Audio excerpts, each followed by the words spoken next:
자, 이제는 여러분 그 20페이지부터 21페이지까지 말씀을 드렸고요.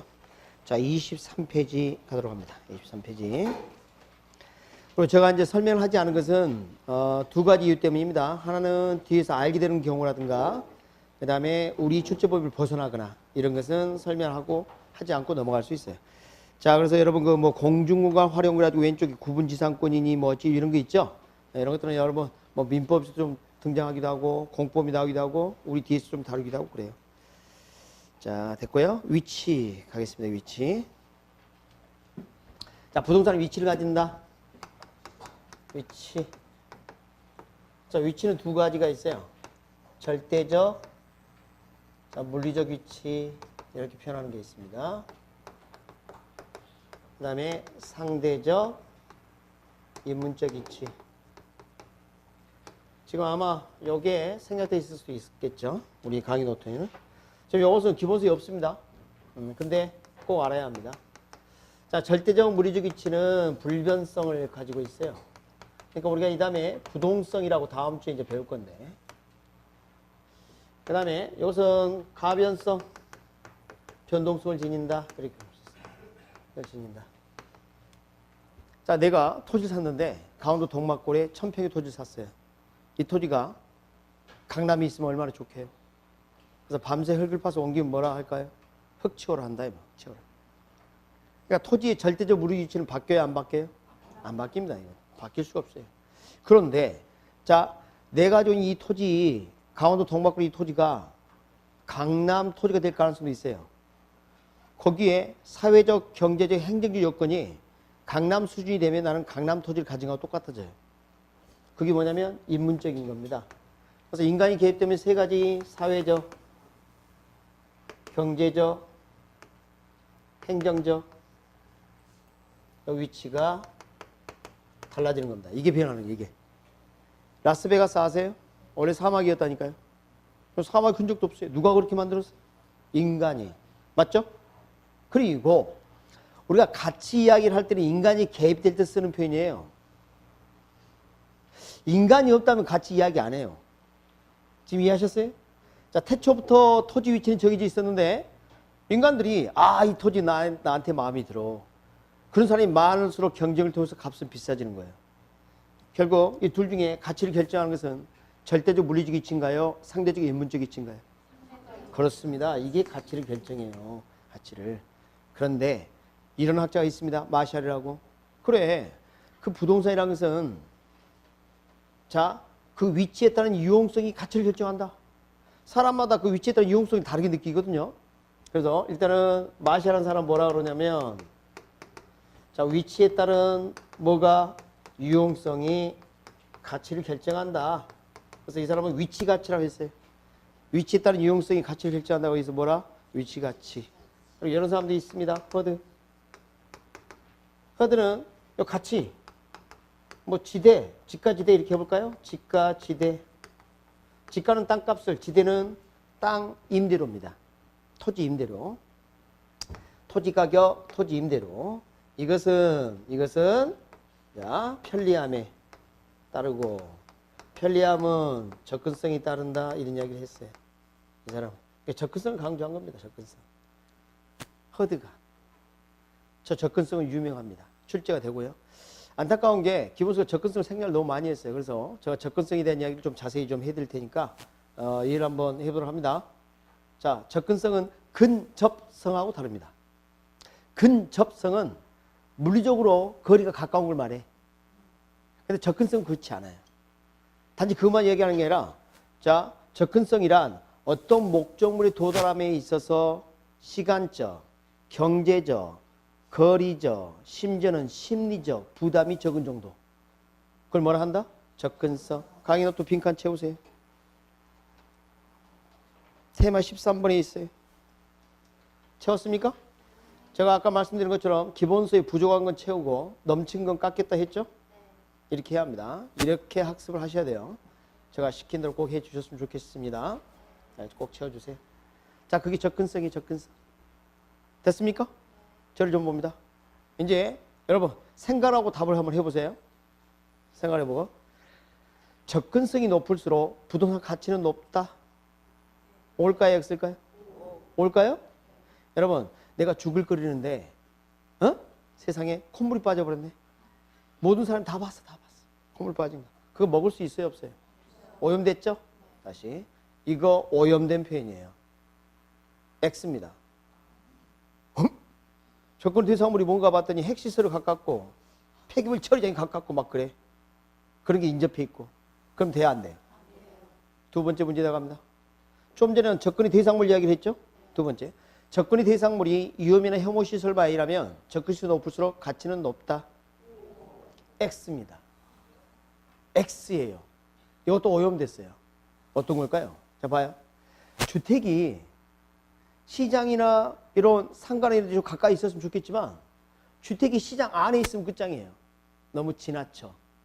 위험이나 혐오시설은 아니지만 용도가 너무 다르니까. 맞습니까? 아, 너무 지나쳐도 문제구나. 틀렸어요? 그러니까 여기 출제된 지문입니다. 접근의 대상물이 위험이나 혐오시설이 아니라면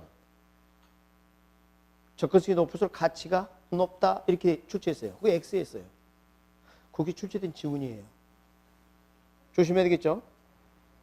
그 다음에 세 번째 들어갑니다. 대답해봐요. 거리가 가까울수록 접근성이 높다. 자, 이제 두 번 당해서 이제 또 O 할까 이렇게 하다가 X입니다. 자, 거리가 20m 앞에 있는 식당이에요. 금방 밥 먹으러 갈 수 있겠죠? 그런데 그 사이 KTX 지나가요. 거리만 가까우면 뭐하냐고. 이런 것은 물리적 거리만 가깝지. 차로 재보면 그러나 접근성 떨어지는 거예요. 심지어 이런 경우도 있습니다. 식당에 가려고 했더니 자동차를 타고 갑니다. 그런데 말입니다. 저쪽에서 이쪽 방이 일방통행이야. 우회해서 가야 돼. 우여곡절 끝에 식당 앞에 도착했어요. 됐죠? 근데 문이 뭐라 적혀있냐면 주차장은 200m 전방 공터. 그러니까 단지 물리적 거리가 가깝다 접근성이 높다 이렇게 말할 수는 없는 겁니다. 그러니까 수식어를 봐봐요. 제가 뭐라 했냐. 시간적, 경제적, 뭐 거리적, 심지어 부담 정도가 적은 정도. 이게 접근성이라니까. 아, 이거 문제네. 그러니까 접근성 판단할 때는 그 물건의 개별성을 고려합니다. 다시 말하면 용도가 전제돼야 돼. 뭐가 전제돼야 한다? 정답은 용도입니다. 출제가 용도가 정답으로 출제됐어요. 자, 들어봅니다. 용도가 정해지면 상황이 달라져요. 핵시설 옆에는 핵 부대시설이 있어야 돼요. 맞습니까? 자, 주택이 시장 안에 있으면 좋지 않지만 상가는 어디 있는 게 좋아요? 시장 안에 있는 게 좋아요. 심지어는 말입니다. 접근성이 중요하지 않고 오히려 접근성이 낮은 경우가 좋은 경우도 있어요. 저 용인 가면 뭐 있죠? 아직도 자연농원이야? 에버랜드? 근데 그거 용인 꼴짝이에요. 가다 보면 무슨 주차장이 큰 게 나오고 막 주위에서 소리 들려고. 거기가 용인 에버랜드. 거기는 알아서 옵니다. 고객을 끌어당기는 흡인력이 강한 관광 자원은 알아서 온다는 겁니다. 접근성이 중요하지 않을 수도 있어요. 그러니까 멀어도 상관없어요. 산 넘고 물 건너 바다 건너서 오거든요. 그런데 요양원은 오히려 접근성이 낮을수록 좋을 수도 있어요. 요양원. 내가 지나가는 작은 숲속에 오솔길만 있는 요양원. 알았습니까? 이런 경우는 오히려 접근성이 낮을수록 좋을 수도 있어요. 남해 아세요? 남해 가보면 독일인 마을인가 있죠? 나는 참 그거 너무 안타까웠어요. 왜냐하면 거기 주거 공간인데 사람들이 막 쳐다봐요. 독일인 마을이라고. 동물원 원숭이 된 거야, 이거. 나는 그 남해시가 좀 잘못했다고 봐요. 아니, 그들이 무슨 지금 뭐 동물원, 밖에 속옷도 못 널어요. 부끄러워서. 빨래를 하면. 그럼 뭡니까, 그게? 난 그거 아니라고 봐. 어떻게 생각하세요? 자, 그래서, 이렇게 이제, 그러니까 이게 판단을 잘해야 돼, 판단을. 그래서 이 허드 이론이 문제가 있어요. 용도를 이야기하지 않고 접근성이 높으면 가깝고 편리함. 그리고 뭐요? 가치가 높다. 이렇게 했어요. 가까움에다가 가까움 집어넣으면 돼요. 가까움. 편리함은 가까움에 가까운 접근성. 집까지도 높다. 그러니까 이 이론이 좀 문제가 있어요. 지금 이걸 다 빼고 나면 뭐가 돼요? 허드는 뭘 이야기했어요? 접근성. 그래서 허접합니다. 허드 이론이 허접해. 아시겠습니까? 그래서 지금 강의 노트 어디 있습니까? 거기 보면 그 빈칸에 밑에서 두 번째 빈칸에 뭐가 들어가야 돼요? 접근성 13 보면 테마 14 들어가 봐요. 접근성 판단 뭐가 전제돼야 한다? 영도가. 그 다음에 1, 2, 3, 그 다음에 4번까지. 자, 큰 번호 2번도 이제 이해가 되시는 거죠? 이렇게 해서 위치까지 살펴봤습니다. 자연하고 환경은 출제 거의 안 돼요. 필요 없습니다. 그래서 이제는 뭘 볼 거냐면 경제적 개념 볼 건데, 여러분 교재를 보시면 24페이지 있죠? 24페이지. 거기에서 그 뭐 현장 자원, 상품 자원이 있죠? 됐어요. 뭐 출제된 바도 없고 별로 중요하지 않습니다. 그래서 이 경제적 개념은 제가 테마 10번 있죠? 강의 노트 보면 테마 10번 있죠? 거기에다가 한꺼번에 정리를 끝내도록 하겠습니다. 여기에다가 테마 10번 보면 오른쪽 상단이 뭐 2번인가요? 경제적 개념 나와 있을 거예요. 이걸로 정리하도록 합니다. 자, 내가 가지고 있는 부동산은 생산 요소이자 뭐예요? 자본. 생산 요소이자 자본. 자, 토지, 주택을 짓는 데 생산 요소 맞죠? 그리고 내가 공장을 운영하겠다 그러면요, 자금을 마련해서 토지를 사야 돼요. 그럼 그 토지는 실물 자본 역할도 해요. 소비 대상이 될 수 있습니다. 시험은 이렇게 나왔습니다. 토지는 생산재인 것이지 소비재가 될 수 없다. OX, X입니다. 그럼 소비재 되는 경우 뭐가 있는데?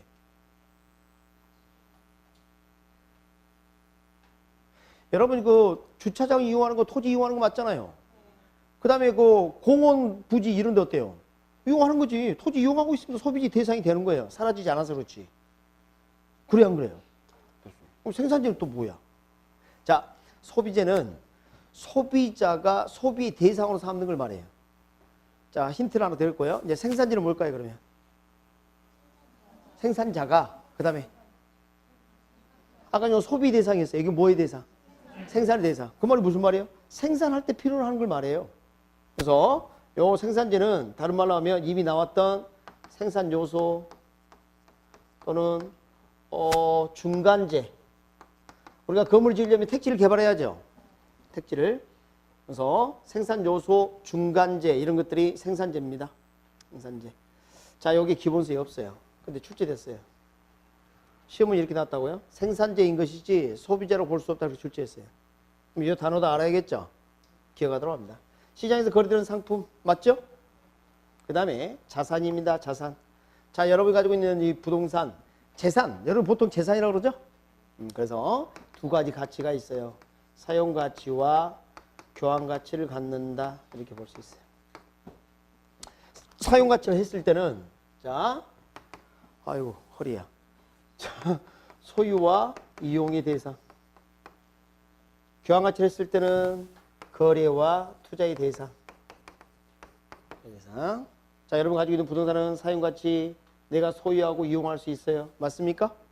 만약에 빌려준다 그럼 대가 받아야겠죠? 그럴 수 있고요. 교환가치는 거래하고 투자의 대상. 오케이?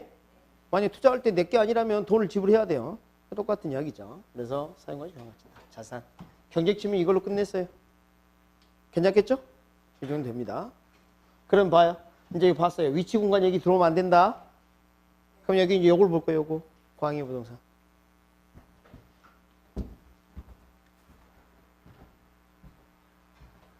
자, 법률적 개념 들어갑니다. 법률적. 부동산을 법률적으로 한번 보도록 하죠. 자, 우리 민법 제200, 자, 민법 제99조 1항을 보면 이렇게 되어 있습니다. 토지 및 그 정착물은 부동산이라고 되어 있어요. 그래서 여기가 뭐라고 부르냐면 여기를 협의부동산 그래요. 협의부동산. 자, 방금 뭐라 했어요? 민법 제99조 1항에 뭐라 되어 있다? 토지 및 그 정착물 이렇게 불러요. 토지 및 그 정착물. 시험 문제. 협의부동산은 민법상 부동산이다. O. 협의부동산은 토지 및 그 정착물이다. O. 세 가지는 동의어예요. 알겠습니까? 네. 좀 이따 말씀드리고. 그러면 요 협의란 말을 왜 했을까? 그냥 부동산 하지. 자, 두 번째. 이건 이따 볼 건데요. 준부동산이 있고요. 의제부동산이 있어요. 준부동산, 의제부동산.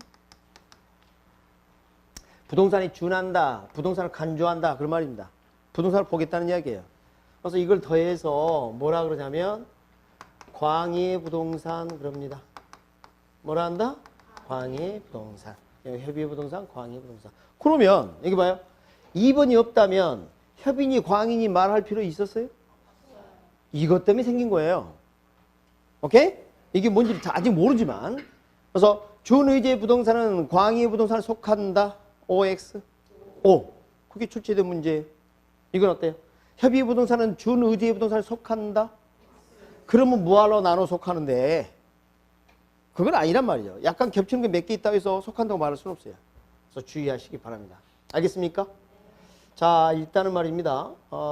단어를 좀 해설을 좀 해드려야 돼요. 자, 토지, 그 다음에 그가 뭘까요? 그가? 토지입니다. 토지. 철수 및 그 엄마. 그럼 그가 누구야? 찰스. 응? 찰스. 그래서 토지, 정착물은 토지를 따라서 존재할 수 없는 물건들이에요. 예를 들면 건물이 그래요. 담장이 그래요. 수목이 그래요. 교량철도 등이 그래요. 막 이렇게. 그리고 아까 제가 잠깐 말씀드린 적이 있는데 우리나라는 토지와 건물은 뭐 한다? 별도로 등기한다. 등기를 별도로 해. 그래서 아까 우리가 무슨 부동산? 둘 이상일 때 쓰는 표현 두 글자 뭐? 복합 부동산. 그렇죠. 한 시간은 긴 시간이죠. 이야, 그렇죠. 생각이 잘 안 나죠? 그렇죠. 극히 정상입니다. 그런 걸 또 보면 또 감사하기도 해요.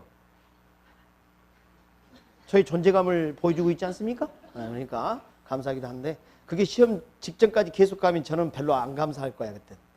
알았죠? 직전에는 끝내야 되겠네요.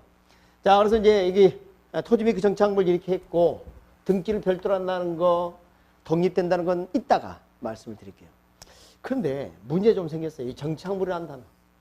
자, 우리 부동산학은 기본적으로 어디서 왔어요? 한국에서 태동했어요? 미국에서 왔어요?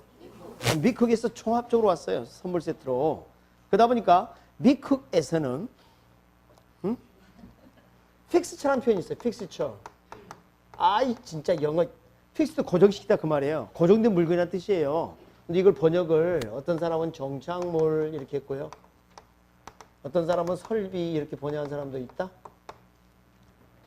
아니 둘 다 뭐 틀리진 않아요. 근데 저는 개인적으로 이걸 더 좋아해요. 왜냐하면 이렇게 해놓으면 민법상의 정착물을 오해하거든요. 유사한 성격이지만 민법상 정착물이 아니에요. 더 열받는 건 뭔지 아세요? 요 민법상 정착물하고 저 픽스처하고 혼란을 일으키도록 출제한 적이 있어요. 정말 답답합니다. 이건 진짜 그 문제 있어요. 그래서 자 미국에서 건너온 놈하고 한국 민법 우리 민법의 정착물은 동일한 개념은 아니에요. 교집합은 있어요. 동일한 개념 아니에요. 먼저 정리를 좀 해드리면요. 미국에서는 서구의 근대법 사상은 지상물은 토지에 속한다 이런 사고를 가지고 있어요. 방금 뭐라 했는데 기억하지 않도록 합니다. 자 어떤 얘기 하냐면 원래는 뭐였냐면 원래는 동산이었대요. 근데 이놈이 자 토지나 건물 등에 붙었어요. 토지 등에 항구적으로 부착돼서 부착돼요. 부동산화 됐다라고 봐요. 뭐가 됐다고요? 부동산화 된 것 이렇게. 원래는 뭐였는데? 원래는 동산인데 이제는 뭐라고요? 부동산. 그럼 여기 정착물 영어 픽스처도 뭐에 해당돼? 부동산이라고 보는 것은 맞아요. 이거 우리 민법하고 결론은 비슷하게 갑니다. 그러나 구체적인 판단은 완전히 달라요. 구체 판단은. 그래서 미국에서 생각하는 거하고 우리가 생각하는 약간 다르다. 여러분 미드 보면요. 미드가 뭔지 아시죠? 미국 드라마를 미드라고 한답니다. 저는 별로 즐겨보는 건 아니지만 또는 영화 보면 말이죠. 자 공포 영화에 그런 경우 좀 많이 나오는데 집 안에 가구들을 흰 천으로 덮어놓은 거 보셨죠? 아 그게 우리하고 좀 달라요. 그 사람들은 그 집 전체 디자인에 어울리는 가구 집의 일부로 봐요. 그걸 정착물이라 그래. 우리는 가구를 정착물을 해? 그러니까 완전히 달라. 거기서부터 달라요. 그러니까 사고 자체가 거기서 출발이 달라요. 그 사람들이 이사 갈 때는요. 가구 안 싸가요. 아시죠? 그 사람들은 그 가구는 주택 일부라 생각한다니까. 그러니까 우리하고는 좀 사고가 막 달라요. 그러니까 그 사람들은 뭐 가구를 구할 때는 그 집하고 어울리냐 이런 걸 상당히 신경 씁니다. 근데 우리는 어때요? 그냥 안 어울리면 안에 리모델링 다 해버리고 새로 그냥 가구 다 집어넣어버리고 끝나는 거죠. 이사 갈 때마다 들고 가고 한 5번 가면 다 아작나죠. 응? 가구를 몇 번 바꿔야 되는지 모르겠습니다. 예? 예, 또 어린애 있으면 어때요? 어린애가 또 망치죠. 막 칠해버리고 막 긁어버리고 그러니까. 그래서 또 우리하고는 좀 다르다. 그래서 이따 이거 좀 섬세한 거 이따 터치해드리도 하고요. 이렇게 약간 기대감을 주는 것도 나쁘지 않죠? 네, 좀 이따가 이쪽으로 옵니다. 이쪽으로. 자, 여러분 내가 이번에 토지 샀어요. 내 것이라는 표시 어떻게 해요? 동물처럼 배설물로 해요? 그럼 여러분 나 필기구 샀어요. 이거 내 거 어떻게 해요? 이름 써요? 의미 없어요. 누가 훔쳐가잖아. 토지는 움직여 안 움직여? 그럼 내 것이라는 표시를 어떻게만 하면 돼요? 서류상으로 남기면 돼. 그게 등기예요. 등기. 알았습니까? 등기. 동사는?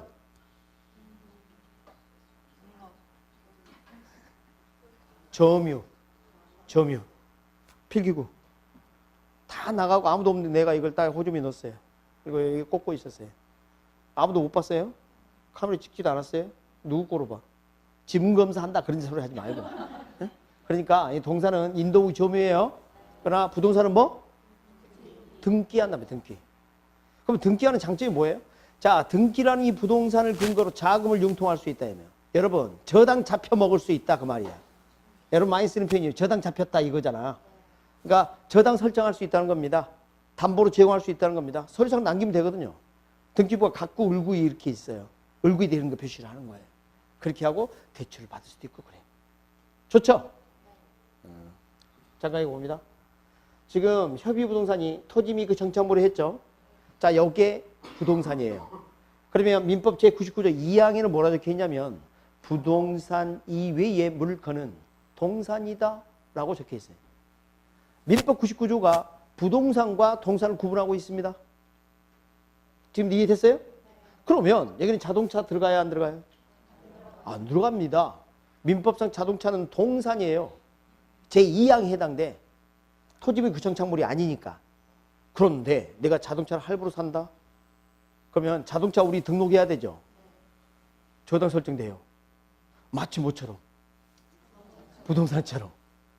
그러면 민법의 협의부동산 개념에서는 분명히 동산에 해당하지만 법률적 효과만에 있어서는 부동산과 다를 바 없는 것들이 있더란 겁니다. 여기서 법률적 개념을 봤을 때 법률적 효과가 부동산과 다를 바가 없으니까 부동산이 준한다. 부동산을 간주한다. 이렇게 하는 거예요. 그래서 등기 등록이라는 표현을 쓰는 거예요. 등기 등록. 등기 등록 엄밀히 말하면 좀 다릅니다만 이렇게 해서 뭐예요? 저당이 대상이 되더라는 겁니다. 그리고 이 토지 및 그 정착물로 달리 이거는 각각의 법이 있어요. 법이. 개별 법들이 있습니다. 그 법에 따라 합니다. 개별 법에 따라. 어떻게 보면 특별법적 위치에 있어요. 자, 우리 이제 민법에서 물권 법정주의를 하는데 어떻게 보면 여기는 새로운 각각의 법으로 물권을 정한 거다 이렇게 볼 수도 있습니다. 부동산으로 인정해주는 그런 작업이 있다 이렇게 볼 수 있어요. 그러면 주부동산 종류는 뭐가 있느냐 이렇게 볼 수 있어요. 자동차, 건설기계. 자, 앞서가지 말랬지. 선박, 항공기. 묻기 전에 절대 대답하면 안 돼. 자, 그 다음 공장재단, 광업재단, 뭐 임목 이런 게 있고요. 그 다음에 광업권, 어업권이 있어요. 이런 것들이 있어요. 이게 이제 대표적인 겁니다. 특징이 어떻게 돼요? 민법 협의부동산에 따르면 동산이거나 동산과 부동산의 결합물이거나 눈에 보이지 않는 권리 같은 거예요. 근데 마치 뭐처럼? 부동산처럼 등기 등록하고 저당이 대상이 되더라는 겁니다. 이걸 뭐라 부른다? 준부동산, 의제부동산 그래. 이해되셔요? 그러니까 봐요. 육군 등록 여기 다 있어. 강의 노트에 다 적어놨어. 제가 섬세하게 해군 하나 공군 하나. 우리나라 육군이 많아요. 해군 공군보다. 아시죠? 전 세계 육군 전력만 비교하면 세계 3위권 안에 들어간다네. 육군만 따지면. 해군 공군은 젬병이고. 알았습니까? 그러니까 일본을 말이죠. 우리가 상륙만 한다면 일본은 초토화시킬 수 있습니다. 상륙만 한다면. 근데 상륙하기 전에 바다에서 다 죽죠. 그게 이제 문제죠. 자, 그럼 일부러 꼭 정복해야 되냐? 그건 아니겠지만, 이제 우스갯소리로. 자, 그래서 봐봐요. 육군, 해군, 공군 이렇게 하시고, 외울 것까지는 없어요. 그 다음 공장재단이 뭘까요? 공장재단이? 공장이에요, 공장재단이에요. 그럼 공장 이렇지 않고 재단이라 한 것은 다른 재산까지 묶어서 하나의 등록을 했다는 것을 의미합니다. 그래서 이거 봐요. 공장 및 광업재단 저당법에 따라 이걸 등록할 수가 있어요. 그러니까 공장 가면 토지 있고 건물이 있고 생산설비 있고 그럴 텐데 그걸 다 묶어서 등록을 합니다. 그리고 전체를 묶어서 저당 설정할 수 있어요. 그럼 거기 있는 생산설비를 따로 양도할 수가 없어요. 그 등록된 거니까. 지금 이해하셨어요? 그렇게 할 수도 있어요. 광업재단도 마찬가지입니다. 임목은 이따가 다룰 건데 소유권 보존 등기된 나무 같은 것을 임목이라 그래요. 등기된 나무를 뭐라? 임목 그렇게 보면 돼요. 이따가 말씀 또 드릴게요. 광업권 미철 광물을 채광 채굴할 수 있는 권리예요. 어권 공해상 동수산 침물을 채취 포획 양식할 수 있는 권리입니다.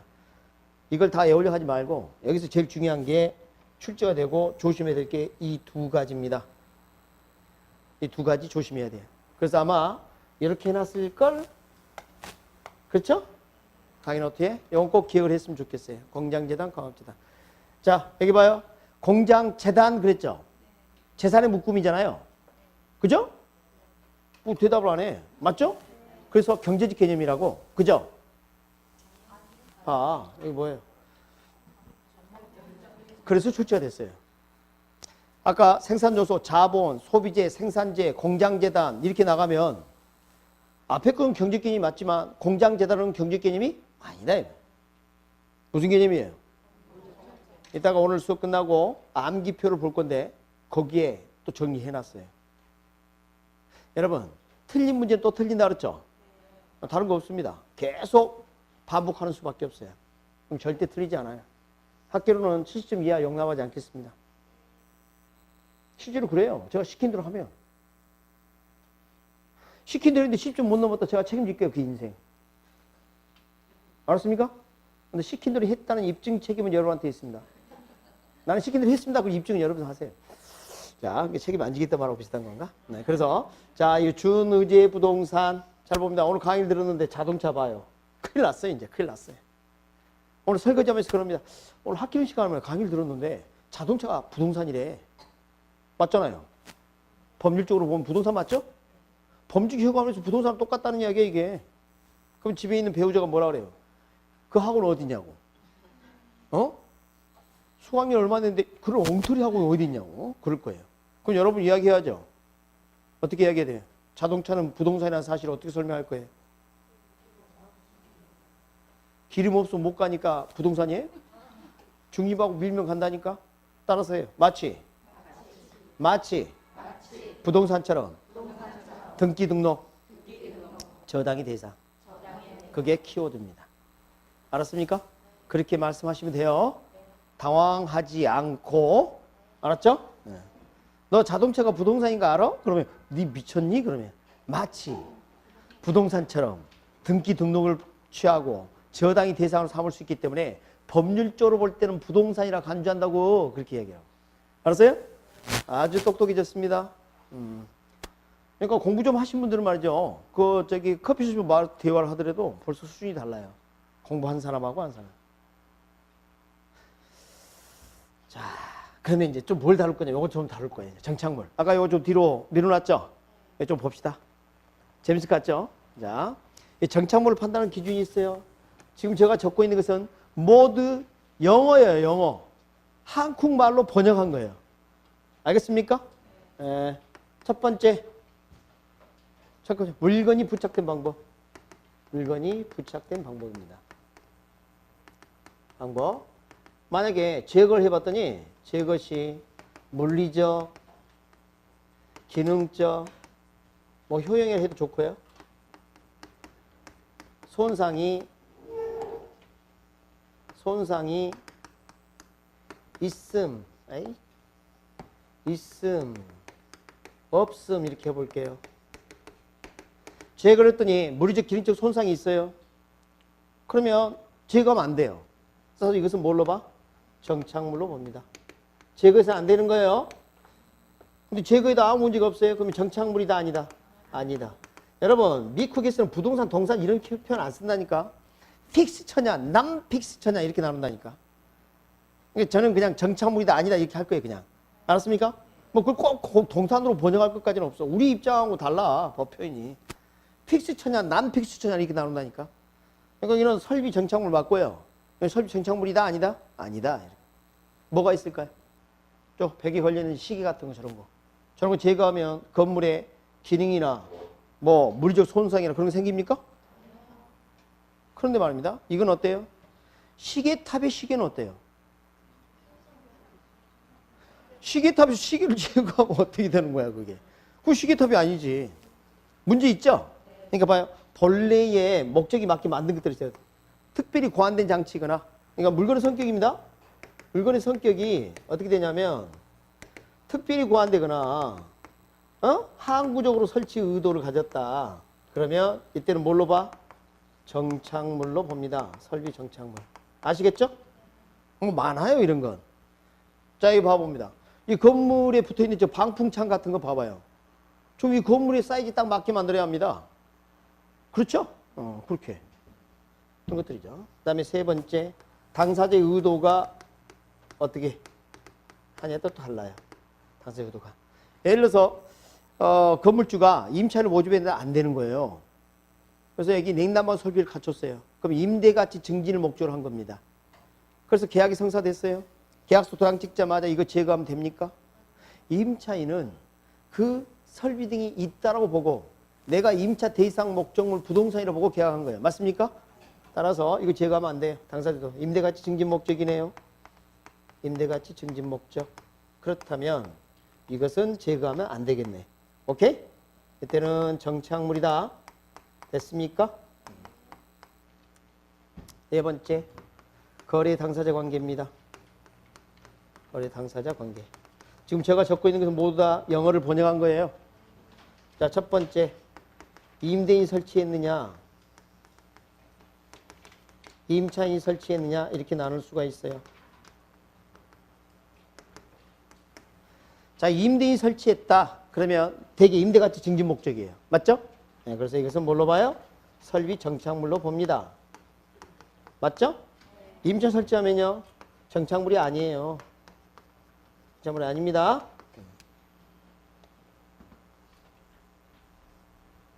제가 깜짝 놀랄 번역의 사례를 보여드립니다. 지금 어떻게 되냐면요. 이제 이거 지워도 되겠죠? 전체 봤으니까. 이런 번역이 있어요. 임차자 정착물이라고 번역을 해버렸어요. 임차자 정착물. 그래놓고 뭐라 그러냐면요. 이렇게 또 이야기합니다. 정착물이 아니래요. 웃기지 않아요? 그럼 정착물이 왜 번역해? 임차자 정착물이 해놓고 정착물이 아니래요. 이거. 임차인 설치한 거. 웃기죠? 난 웃긴데? 안 웃겨요? 아니 정착물이고 정착물 아니 뭐예요 이게? 이게 번역을 설비로 했어야 한다니까? 이렇게 했어야 한다고. 그냥 정착물을 이렇게 하면 민법상의 표현하고 동일하기 때문에 혼란이 일어나. 지금 이해하셨어요? 네, 이게 이제 바람직합니다. 그리고 더 심각한 것은 이렇게 하면서 뭐 이렇게 이야기합니다. 거래 정착물 미쳤어요. 그리고 정착물이 아니래. 그 다음에 농업 정착물 이렇게 해놓고 또 정착물이 아니래. 가사 정착물 해놓고 또 정착물이 아니래. 웃기지 않아요? 그러니까 이걸 처음 번역한 사람이 잘못한 거예요. 그런데 출제도 이렇게 쓴 적이 있어요. 그래서 소개는 합니다. 근데 출제하는 매우 낮아요. 안 해도 돼요. 설명이 들어갑니다. 거래 정착물은 상가 등을 빌려서 거기다 진열장이나 선반 설치하다 나중에 떼갈 수 있겠죠. 그걸 뭐라 그래? 거래 정착물을 합니다. 농업 정착물, 농지를 빌려서 비닐하우스 설치했다가 분해해서 가져갈 수 있고요.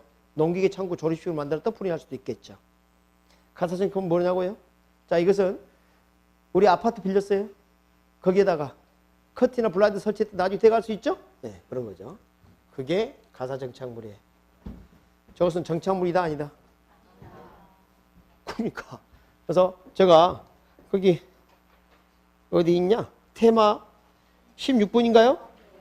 테마 16번에다가 제가 자세히 좀 해놨어요. 그래서 기본서가 이게 조금 약해요. 그래서 제가 좀 더 정리를 해놨는데 중요한 걸 좀 볼 거예요. 자, 거기 이제 빈칸을 한번 보면요. 제가 글자를 좀 진하게 해놨다. 그러면 O예요. 자, 설비 정착물. 자, 있다 O, 없다 X. 2번 설비 정착물 O. 3번 당사자 임대가 증기 목적 설비 정착물 O. 자, 4번 거래 당사자 관계. 임대인이 설치한 뭐? 설비 정착물 맞고요. 2번 임차인이 설치하면 X예요. 됐죠? 답 다 알아들었죠? 그리고 그 밑에 박스를 좀 제가 정리를 해놨는데 첫 번째 거 하나 하고요. 나머지 두 개 이렇게 묶어서 이해를 하면 좋은데. 자, 기다립니다. 자, 임차적 정착물을 그래서 정착물이다 아니다. 봐봐, 웃기잖아. 임차적 정착물을 해놓고 정착물이 아니래. 그게 이제 세 가지 있습니다. 출제할 수 없지 않아요? 참고하시고. 그 다음부터 알 게 있습니다. 자, 우리 일단은 부동산이 아니냐 이걸 좀 판단해야 돼요. 그래서 그 에스테리스크라고 그러죠. 별표 같은 거. 그 두 개 단연식 식물하고 경작수학물 묶어봐요.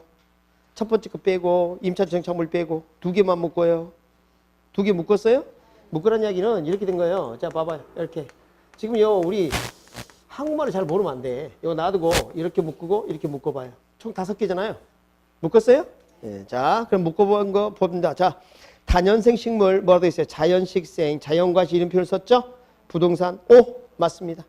여러분, 단연생이란 것은 초본 작물하고 좀 다르게 여러 해 동안 살아서 뭐 잎을 피우고 이런 것이 단연식물이라고 그래요. 단연생. 여러 해, 단연. 알았습니까? 네, 여러 해, 단연식물. 그런데 그것은 저절로 생긴 것이 그럴 가능성이 또 높아요. 그래서 자연식생을 부르는 사람도 있고 그럽니다. 자, 내가 토지를 가지고 있는데 방치해놨더니 주변에서 그 소나무 씨가 떨어져서 소나무 막 자라는 거예요. 이런 게 단연식물 아니에요. 저절로 생긴 거 맞죠? 막 그런 걸 말합니다. 나무 등입니다. 근데 이제 두 번째 경작수학물 수학에다 동그라미 칩니다. 경작을 했는데 뭐 했다는 거예요? 수학의 땅에서 땅에 붙어 있는 거예요? 떨어져 나간 거예요? 그러면 동산이 돼요. 이건 동산입니다. 동산이 동산. 경작수학물은 뭐라고요? 동산입니다. 동산. 벼 옥수수인데 붙어 있는 벼 옥수수가 아니라 수확했을 때 달려 있는 게 아니라 땅에서 떨어져 나오면 동산입니다. 동산과 부동산을 구분하는 좀 기준이 필요했었고요. 이제는 부동산인데 뭐라고요? 부동산인데 토지로부터 독립됐느냐 안 됐느냐 그게 중요합니다.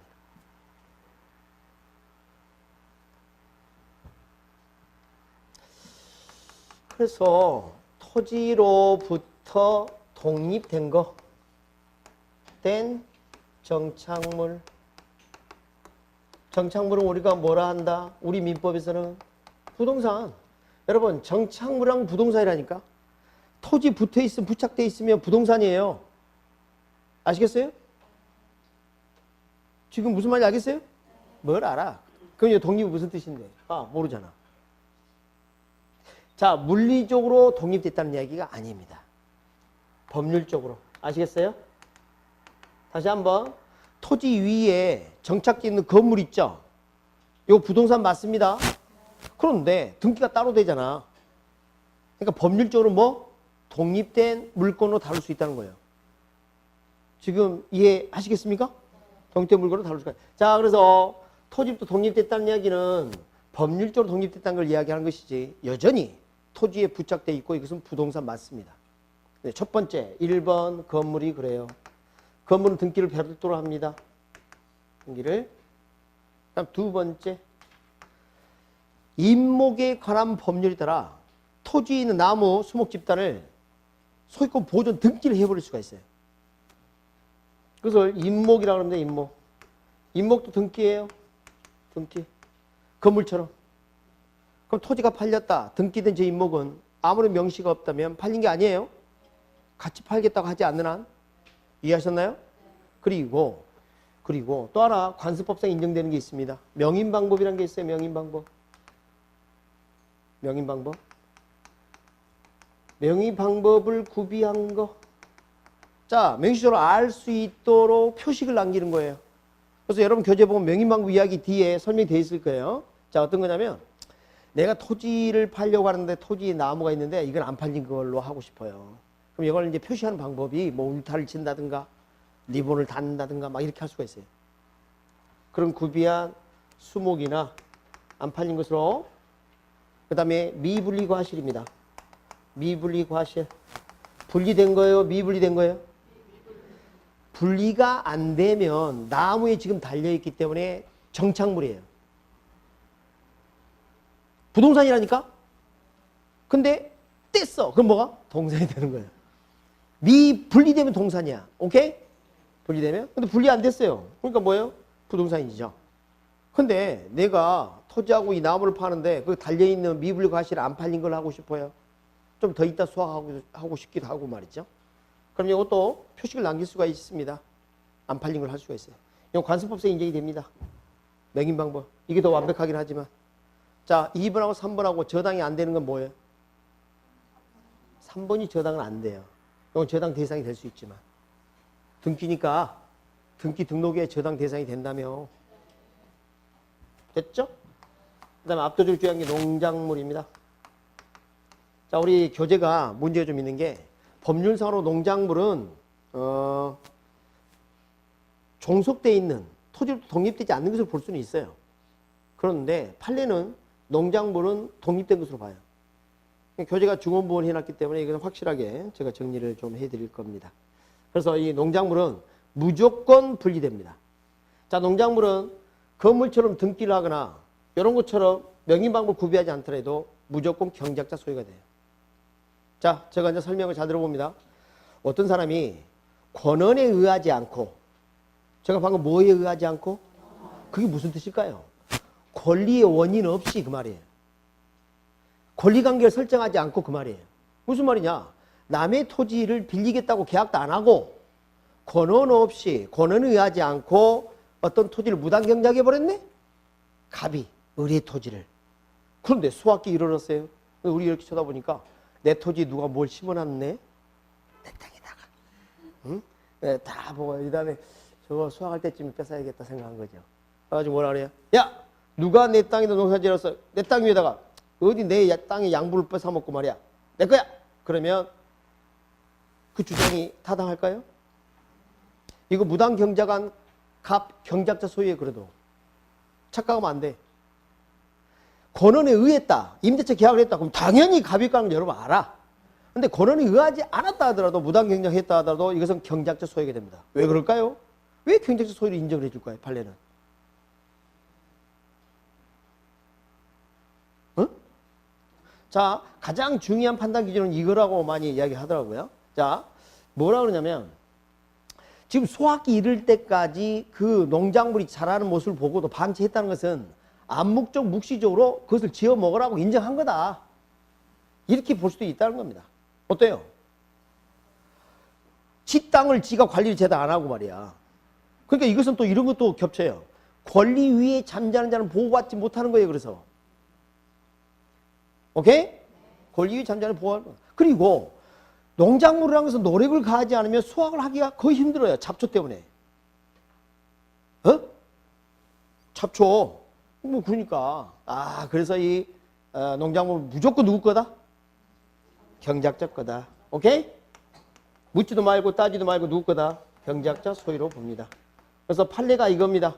여러분 다툼이 있다면 판례에 따른다 이렇게 돼 있어요. 시험이 나오면 그러니까 무조건 우리는 판례로 공부를 해야 합니다. 판례로 해요. 판례하는 이야기 할게요. 갑이라는 사람이 대단히 수천 평에다 쪽파를 심었습니다.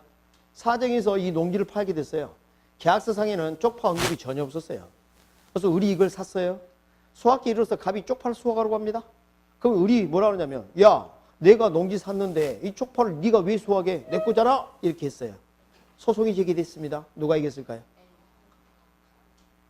애초에 토지 소유자 쪽파 심었던 사람이 이겼을까요? 아니면 토지를 매입한 사람이 이겼을까요?